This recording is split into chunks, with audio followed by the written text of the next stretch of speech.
Imagine walking into a strange museum. In the first hall, a bowl of water sits in the middle, but the sign on the wall reads, "Some people look at water and tremble." Sounds absurd, right? Yet there is a disease that once made people fear even swallowing a sip of water.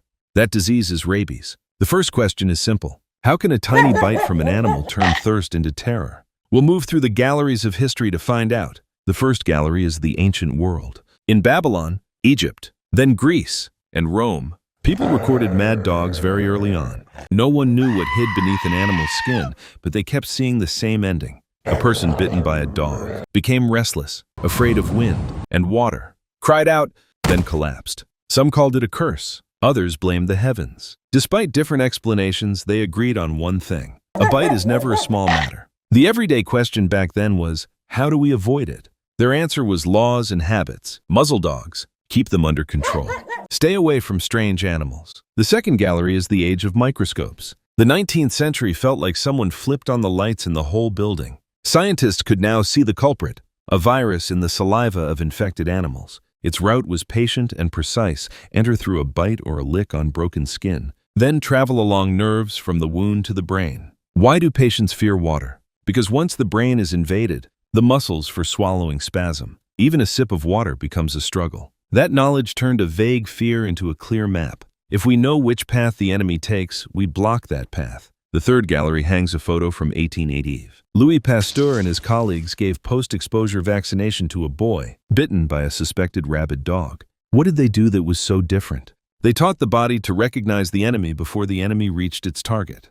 From that moment on, a bite was no longer a guaranteed sentence, so long as the person came early and completed the series. It's very simple. Go early, live. Delay, lose your chance. The fourth gallery is the 20th century, where the fence is finished. 3 pieces fit together. Wash the wound under running water with soap to flush out virus at the surface. Receive the vaccine on schedule so the body can raise a shield. And when the risk is high, use ready-made antibodies in the first days to bridge the gap while immunity builds. Should you wait to see whether the animal really has rabies and then decide? No. The safe window closes fast. Medicine does not recommend gambling. The fifth gallery shows a society that learned to protect itself. In many places, when dogs were widely vaccinated, when muzzles became routine, when people knew to wash, get shots, finish the schedule, deaths dropped sharply. But the museum has a small room with bat wings on the wall. Why bats? Because in many wealthier regions, bats, along with foxes and skunks, are natural reservoirs of the virus. Bat bites are tiny, sometimes barely visible. If you wake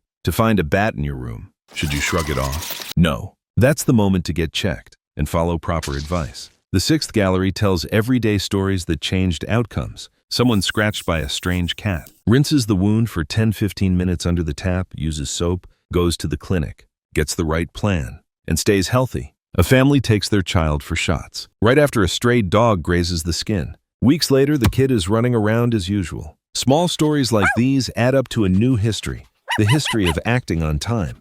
A natural next question. Can we drive deaths from dog-transmitted rabies close to zero? Yes. If 3 links stay strong, dogs are vaccinated. People know what to do and healthcare is ready. The final gallery looks out on today. Rabies hasn't vanished. In places where pets aren't vaccinated regularly, where people hesitate to visit a clinic, or still trust home fixes like rubbing alcohol, garlic, or ginger. Tragedy still happens, but we have an advantage the ancients never had: clear knowledge and a clear path. Before leaving the museum, we pause by that bowl of water in the first hall. The closing lesson is simple. Rabies wins when we hesitate. We win when we act.